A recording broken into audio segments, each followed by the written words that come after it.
Tonight, a family of four faces the possibility of being out on the streets in just a matter of weeks. A single mother, head of the household, struggling to make rent while waiting for the Oregon Employment Department to process her unemployment claim. She started the process back in January.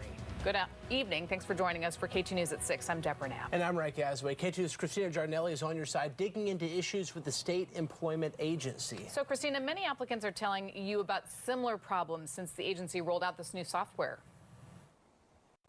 Yeah, that's right. I'm outside of an employment department, a local office here in Southeast Portland, and I've been talking to dozens of applicants over the last few months who say since this new software rolled out, they've been having issues, and many of them, their claims are showing suspended, and they can't find out why.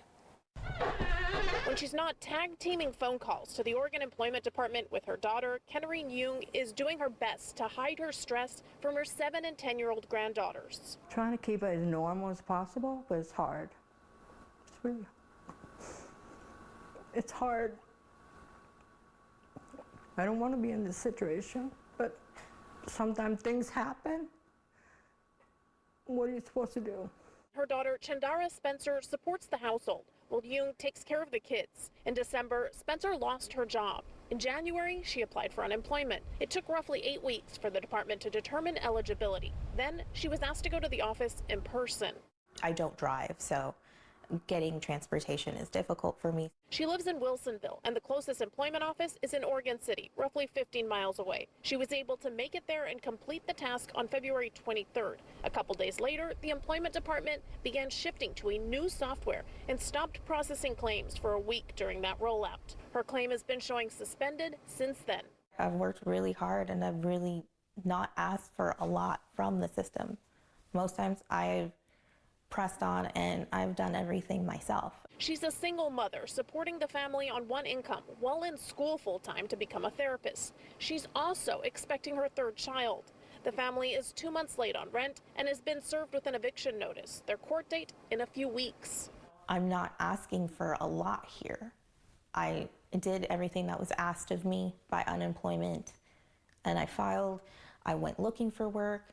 I have interviewed. I've done all of that. The family has received some rent assistance, but not enough to cover the full amount needed to avoid eviction. Spencer hopes to get paid before the court date. In the meantime, they're doing their best to keep a sense of normalcy for the kids. I am very proud. She's a good mom. You know, I help her as much as I can. Now, I've been emailing back and forth with the employment department trying to get answers as to if there's anything that claimants in these dire situations can do to get their claim escalated. Now, I did just minutes ago get a email back from the department. They say they do have an escalation process, and they say that's triggered by the employees of the employment department themselves. The best way to get, your claim processed and to get that escalated is by emailing through the Francis online system, is what the employment department is saying. You can find their full statement by going to our website at k2.com. For now, live in Southeast Portland, Christina Giardelli, K2 News. Christina, thank you for that.